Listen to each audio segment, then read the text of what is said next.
Olá, internauta da Jovem Pan Online, muito boa tarde a você, uma ótima sexta-feira. Bem-vindo ao nosso Espaço Online.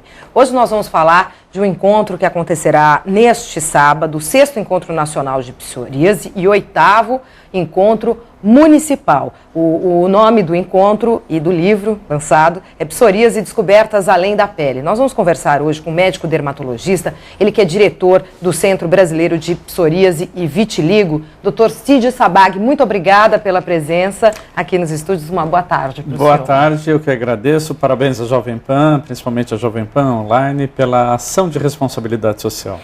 Em primeiro lugar, eu gostaria de saber do senhor o que é a psoríase, como é que ela se caracteriza, de onde ela vem? Você veja, Patrícia, que o nome psoríase é até difícil de pronunciar.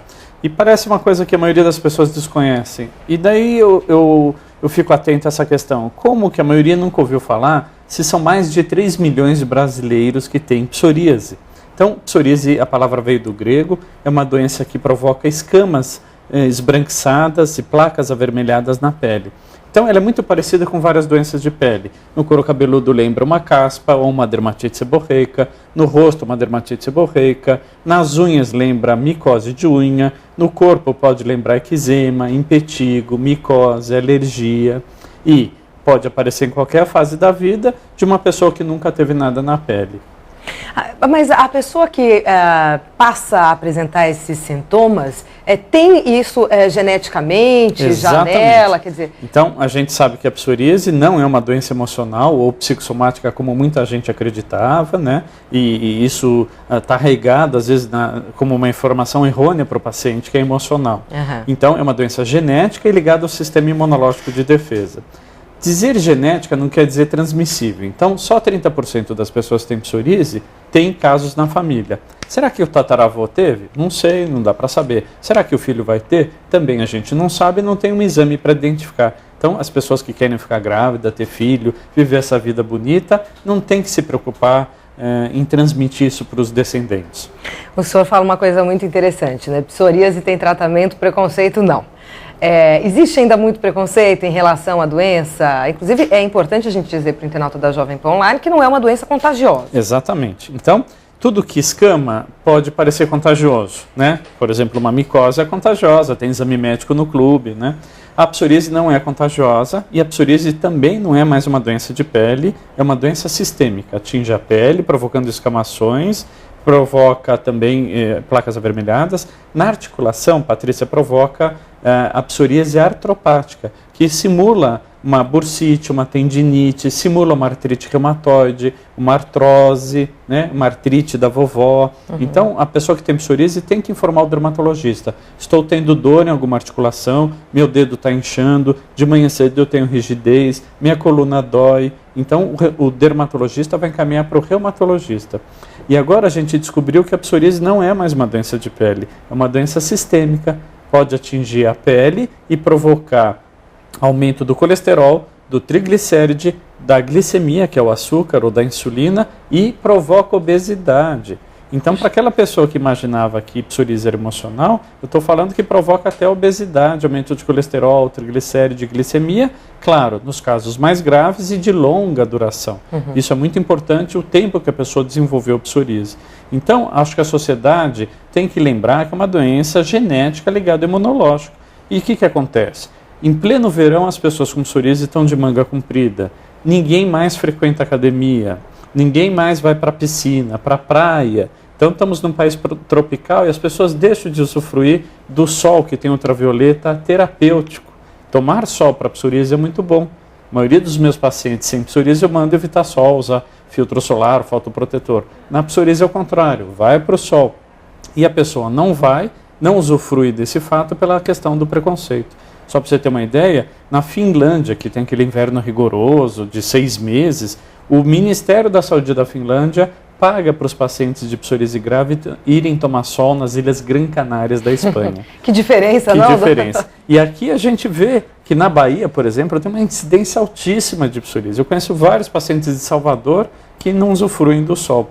Então, é muito importante as pessoas lembrarem, pode frequentar a piscina, pode fazer cafuné, pode ir na massoterapia, na esteticista, no podólogo, no calista. Só que esses profissionais também têm que saber o que fazer e o que não fazer diante de uma pele que escama. Então, é muito importante a gente lembrar que uma situação mais diferente do Brasil em relação aos outros países é a falta da informação da população em geral. Né? Então, a gente sabe que a psoríase tem até descrições na Bíblia sobre a psoríase, já foi confundida com a lepra, no começo chamava lepra psor, depois só psor. E, voltando à questão da lepra, abri um parênteses, o Brasil é uma das maiores incidências de lepra do mundo. É a grande vergonha, em 2010, a gente carregar esse campeonato de tristeza em relação à saúde pública. Então, acho que temos que chamar atenção para a questão da lepra, sim, que é a hanseníase, e da psoríase, que são 3 milhões de brasileiros que podem sofrer o preconceito porque a pele escama, podem sofrer alteração nas articulações, podem sofrer essas alterações que eu falei, que chama-se síndrome metabólica, e até, Patrícia, aumentar o risco cardiovascular. Então, as pessoas com psoríase, pela essa questão do preconceito, elas bebem mais e fumam mais do que a população em geral. Então, o que acontece com o cigarro? A nicotina tem substâncias inflamatórias, piora a psoríase. Quem fuma tem mais psoríase. A obesidade, principalmente abdominal, na barriga, libera substâncias inflamatórias que pioram a psoríase. E a bebida alcoólica é calórica, então fica o círculo vicioso. Fuma mais, bebe mais, a autoestima já não está boa, e é isso que piora a psoríase como consequência, não como causa. Então, aquelas pessoas acharam que eu desenvolvi psoríase porque eu estou passando uma fase difícil, errado, é o contrário. A psoríase veio por uma questão imunológica, alguma coisa mexeu com o teu imunológico, principalmente infecções, garganta, ouvido, nariz, infecção no pulmão, mulher com a candidíase vaginal, essas gripes que a gente pega, ou essas viroses, né? Tudo isso desencadeia psoríase. Que mais? Remédio à base de corticoide. Então, muitos pacientes ficam usando creme de corticoide. Errado. Faça sobre orientação médica. Não faça automedicação. Não vá na onda de, eu usei essa pomadinha, é boa. Né? Quantos pacientes a gente vê fazendo uso inadequado de corticoide, que provoca estria, atrofia, afinamento da pele e vazio de sangue. Além disso, o corticoide pode passar para o sangue, causando um monte de problema. Estimula uma diabetes, desenvolve uma catarata, para o crescimento numa criança. Um simples creme de corticoide passado no corpo todo por várias semanas pode passar para a corrente sanguínea e bloquear o eixo de crescimento da criança. Um simples creme que tem na casa de todos nós e às vezes é muito mal usado porque se vende livremente em farmácia. Aí a gente entra nesse problema das farmácias da automedicação, né? Da empurroterapia. Inclusive a Anvisa parece que está determinando hoje que os antibióticos sejam vendidos com receita controlada nas farmácias. Exatamente. As farmácias têm que reter a receita como aqueles medicamentos tarja preta. Exatamente. A questão é tão séria da relação aos antibióticos que eu, como dermatologista, também restringo o máximo o uso de antibiótico para doenças simples, que nem a acne.